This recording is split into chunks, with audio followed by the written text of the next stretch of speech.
Ladies and gentlemen, I'm here to tell you categorically, without a shadow of a doubt, this is a 100% fact that Trump never praised a person that is the most despicable human being who's ever walked on this earth.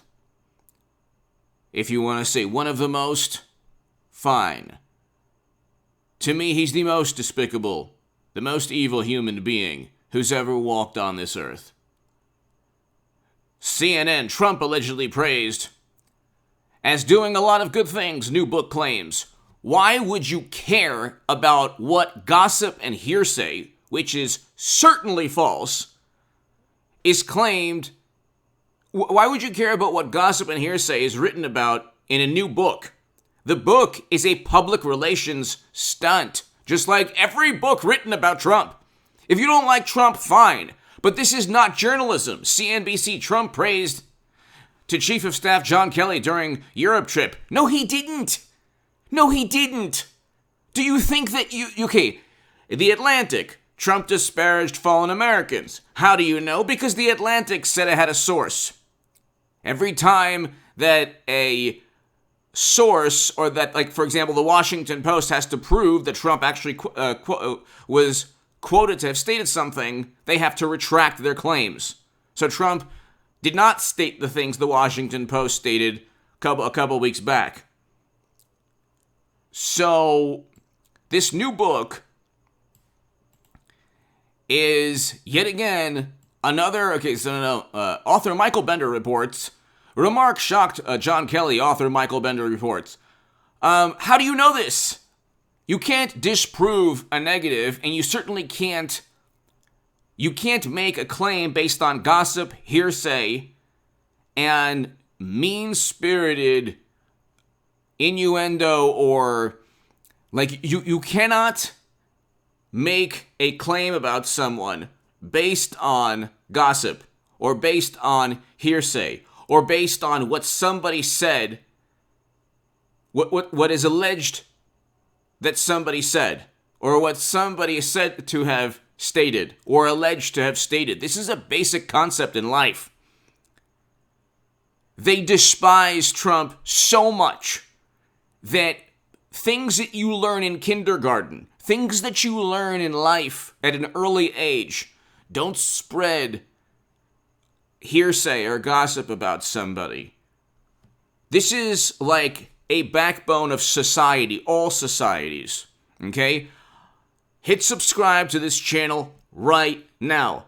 I am a Jewish American, had my bar mitzvah in Israel, in Jerusalem.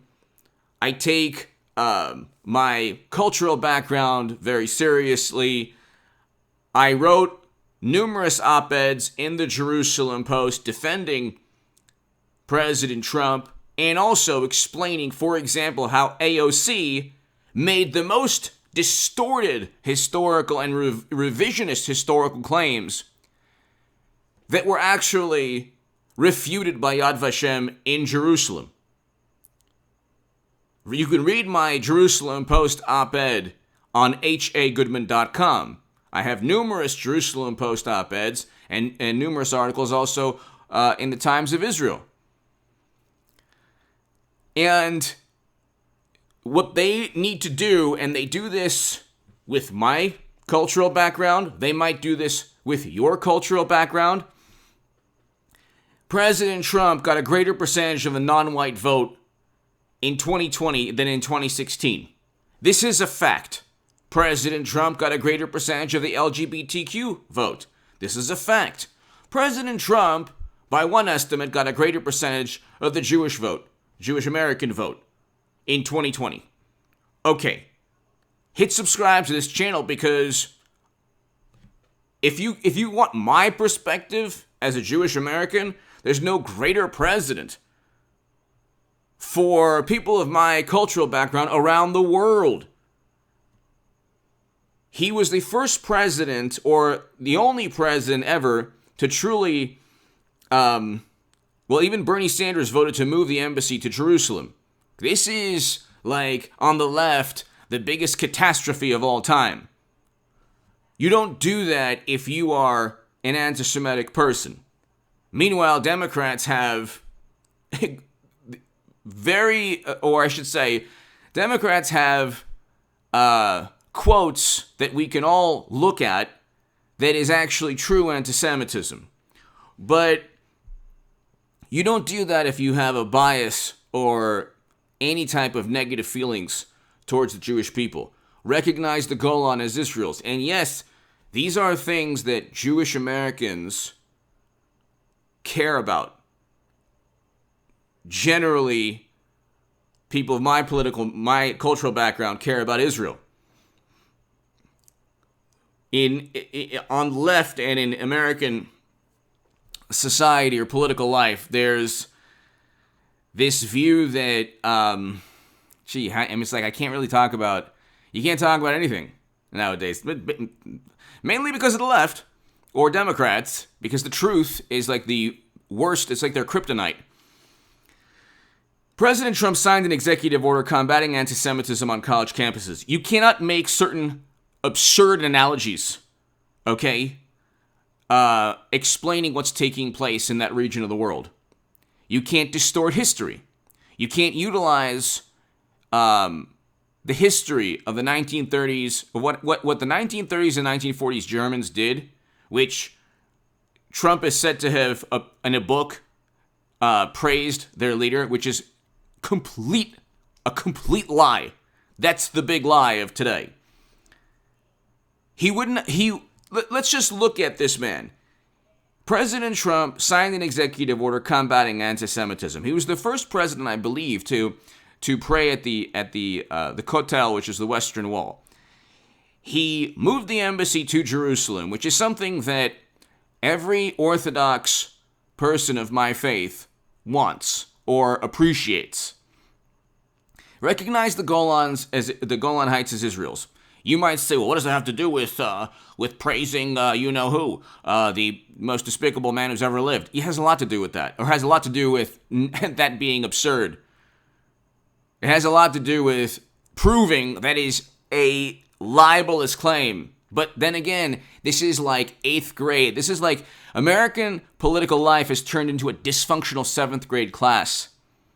You said this. How do we know? Because Becky said it in one of her notes, and she said she heard you say that you praised and you said good things about the 1930s and 1940s Germans leader. Becky said it in her notes. Yeah, really? I knew he would. And let's talk about it. And now CNBC and CNN and so you have then you have the Abraham Accords, which were a huge political triumph that President Trump presided over, which helped further peace within, from a geopolitical perspective, not within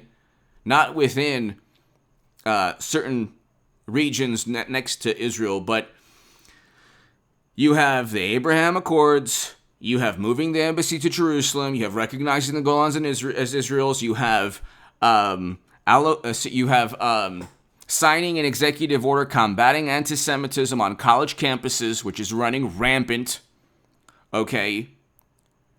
You have a president that defended the only Jewish state in the world, while Democrats and left-leaning voters claim to oppose the 1930s and 1940s Germans, while at the same time wanting that state to no longer exist. Think about the absolute mindless, absurd hypocrisy. I mean, the epitome of hypocrisy and the mindlessness of this warped morality that the left and Democrats and everyone who doesn't like Trump think. They think he's the 1930s, the reincarnation of the 1930s and 1940s German leader, while at the same time wanting the only state in the entire planet, very small little area, to completely disappear, which is exactly what the 1930s and 1940s German leader, and I can't say his name because of the algorithm, would want. Think about that. Think about that for a second. And I'm not even thinking clearly because there's probably a whole lot more. Israelis and religious Jews loved President Trump in every poll. That's a fact. And the reason that he's loved is also the reason that you have media who are trying every possible way to tear him down.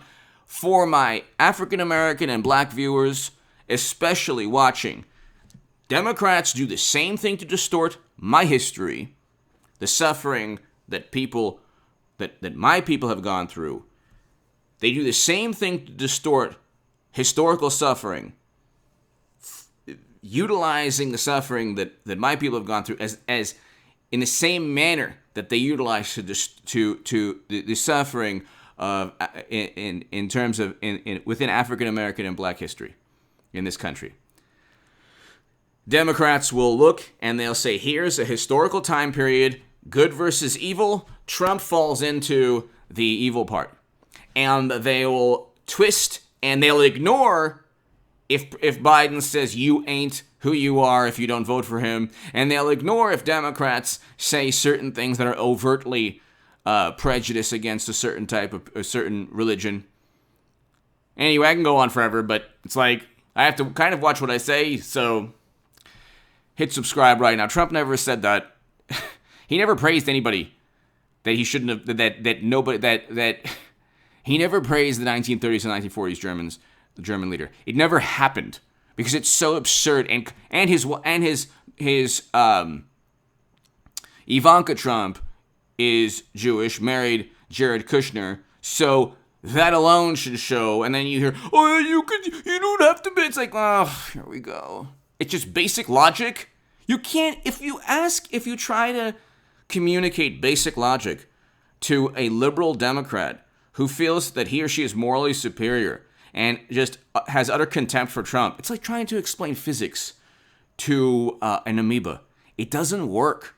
It doesn't work. So, if anything, as an American who should be offended by what Trump allegedly said in a book, I'm here to tell you categorically, anyone who believes this mindless, absurd gossip, they're the ones very likely who would be susceptible to that type of evil leader from years past. Give me your thoughts below. Hit subscribe right now.